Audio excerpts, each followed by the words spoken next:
शुरुआत में हम 1845 का सीन देख पाते हैं जहां पर एक कबीले पर एक औरत ने काला जादू किया हुआ था।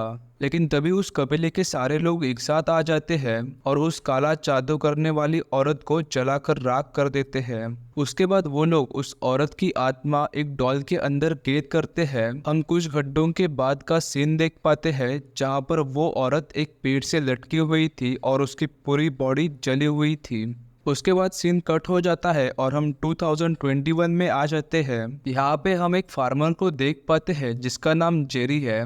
जेरी अपने दोस्त के साथ था और वो अपने दोस्त को बताता है कि मेरे गाय के ऊपर कुछ अलग सा सिंबल बना हुआ है। उसके बाद जेरी का दोस्त भी ये बात नोटिस करता है। तभी हम देख पाते हैं कि जेरी पेड़ से अजीब आवाजें नोटिस करता है, इसलिए वो उस पेड़ के पास जाने लगता है। तभी जेरी को उस पेड़ के नीचे से कुछ चमकता हुआ दिखता है, इसलिए जेरी उस पेड़ के नीचे हाथ डालता है तो उसे एक डॉल मिलती है। वो डॉल बहुत ज्यादा पुरानी थी और उस डॉल पर सिर्फ उसका नाम और उसकी बर्थ डेट लिखी हुई थी।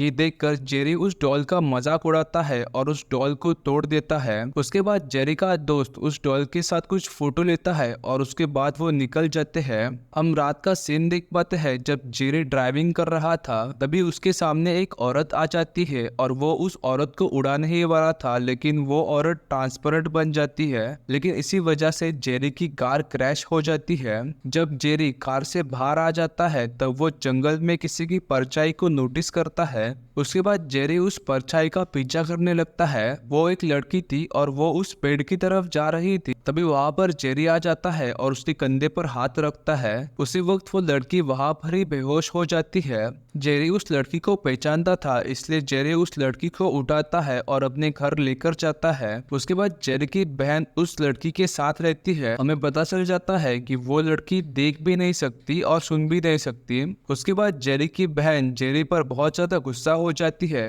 क्योंकि जेरी ड्रिंक करने के बाद गाड़ी चला रहा था। इसलिए जेरी की बहन जेरी को घर में भी नहीं आने देती और उसको एक होटल में जाने के लिए बोलती है। तो अगले दिन हम देख पाते हैं कि वो लड़की चर्च में जाकर प्रेयर कर रही थी कि तभी उस लड़की के कान में कुछ आवाज जाती है, जिसके बाद वो लड़की बिना कुछ भी रिएक्ट किए सिर्फ सीधे चलने लगी थी। और उसके बाद हम देख पाते हैं कि सारी यंग लड़कियां उसको फॉलो करने लगती है। वो लड़की एक पेड़ के पास आ जाती है और सारी लड़कियां उसके पीछे थी। ये देखकर सभी लोग उस पेड़ की तरफ जाने लगते हैं। तभी उस पेड़ से एक आत्मा निकलती है और वो उस लड़की के अंदर चली जाती है और तभी उस लड़की के आवाज सुनने की शक्ति वापस आ जाती है।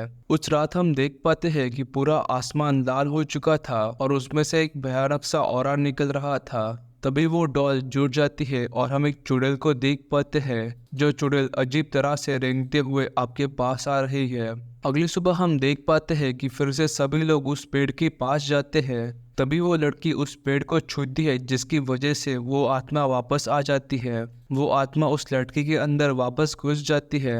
तभी वो लड़की एक लड़के के पास चले जाती है जो व्हील चेयर पर बैठा हुआ था। वो लड़की उस लड़के के तरफ देखती है और उसे आशीर्वाद देती है। तभी वो लड़का व्हील चेयर से खड़ा हो जाता है और पहले की तरह चलने लगता है। ये देखकर सभी लोग हैरान हो जाते हैं और उस लड़की को अपना भगवान मानने लगते हैं। हम देख पाते हैं कि जेरी ये सब कुछ रिकॉर्ड कर रहा था और किसी को भी इस बात पर जरा सा भी विश्वास नहीं था। तभी हम चर्च का सीन देख पाते हैं जहां पर चर्च में रखी हुई एक मूर्ति के आंखों से खून निकल रहा था। वो वीडियो जेरी सोशल मीडिया पर अपलोड कर देता है, जिसकी वजह से वो वीडियो वायरल हो जाता है। उसके बाद बहुत बड़े बड़े रिपोर्टर उस गांव में आ जाते हैं। उसके बाद वो रिपोर्टर उस पेड़ को पूरी तरह से कवर करते हैं। तभी उनमें से एक रिपोर्टर आगे जाता है और उस पेड़ के नीचे हाथ डालता है, जिसके बाद उस रिपोर्टर को वो डॉल मिलती है। जब वो रिपोर्टर उस डॉल को हाथ लगाता है तभी हम देख पाते हैं कि उस पेड़ के पीछे से एक डरावनी आत्मा निकल आती है। वो आत्मा उस रिपोर्टर को मारने ही वाली थी, लेकिन तभी बहुत सारे लोग वहां पर आ जाते हैं। उसके बाद हम चर्च का सीन देख पाते हैं जहां पर चर्च का प्रेस बहुत बुरी तरह से खांसने लगता है और वो प्रेस खांसते खांसते नीचे गिर जाता है। ये देखकर वो लड़की उसके पास जाती है। उसके बाद वो लड़की उसके सीने पर हाथ लगाती है, जिसके बाद उसका खांसना बंद हो जाता है और अचानक से उसकी बीमारी भी ठीक हो जाती है। तभी वो प्रीस्ट देखता है कि उस लड़की के पीछे एक काली आत्मा थी। उसके बाद वो प्रिस्ट अपना एक्सरे निकालने के लिए जाता है। तब उसे पता चल जाता है कि उसकी बीमारी सच में ठीक हो चुकी है और वो अब अच्छी तरह से सांस ले सकता है। इसी वजह से पूरी दुनिया में उस पेड़ का नाम होने लगता है और दूर दूर से सारे लोग उस पेड़ को देखने के लिए आने लगते हैं और इसी वजह से वो लड़की भी बहुत ज़्यादा पॉपुलर हो जाती है।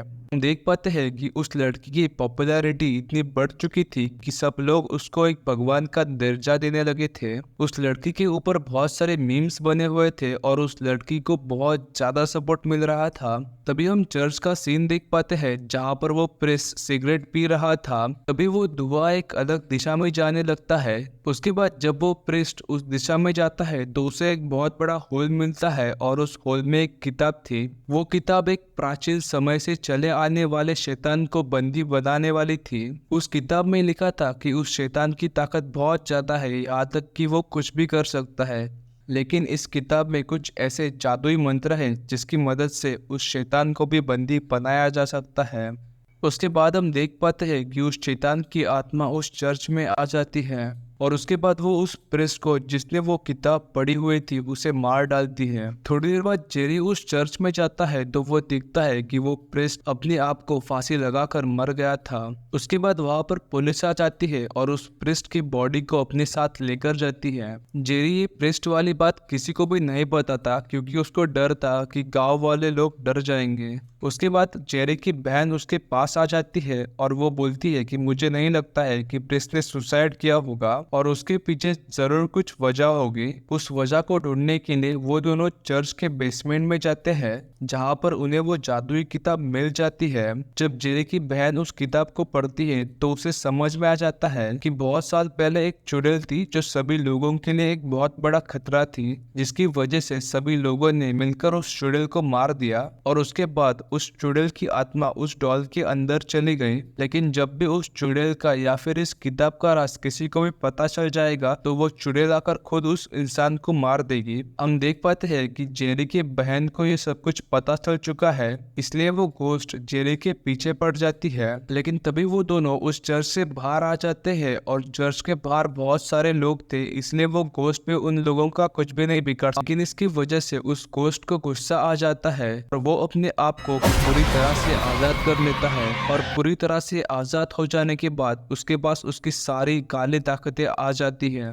तभी वहां पर एक चर्च का प्रीस्ट आ जाता है और वो एक्सॉर्शन की मदद से उस घोस्ट को काबू करने की कोशिश करता है। लेकिन उस घोस्ट की ताकत बहुत ज्यादा थी और वो उस बाइबल पर लिखे हुए सारे शब्दों को मिटा देती है। तभी हम देख पाते हैं कि उस लड़की को मिलने के लिए बहुत सारे लोग आए हुए थे और तभी उस लड़की के आंखें कुछ अजीब तरह से चमकने लगती है जैसे कि वो सभी लोगों की आत्मा खा जाएगी। तभी उस लड़की के पीछे का पेड़ जलने लगता है। उस पेड़ के जलने की वजह से वो गोश्त वहां पर आ जाता है और उस आग को और ज्यादा बढ़ाता है। उसके बाद वो गोश्त एक आदमी को जला देता है और उसके बाद वो गोश्त जेरी और उसके बहन का रास्ता ब्लॉक करता है। उसके बाद वो गोश्त जेरी के हाथ को जला देता है और उसके पैर को जलाने के लिए जाता है। लेकिन तभी वो लड़की जेरी को बचाने के लिए उस गोश्त के बीच में आ जाती है, जिसकी वजह से वो गोश्त खुद जलने लगता है क्योंकि वो गोश्त उस लड़की के साथ लिंक था। ये देखकर सभी लोग रिलीफ फील करते हैं और उसके बाद वो सभी लोग उस लड़की को श्रद्धांजलि देते हैं और इसी के साथ ये मूवी यहाँ पे खत्म हो जाती है। मूवी आपको कैसे लगी वो आप मुझे कमेंट सेक्शन में बताना।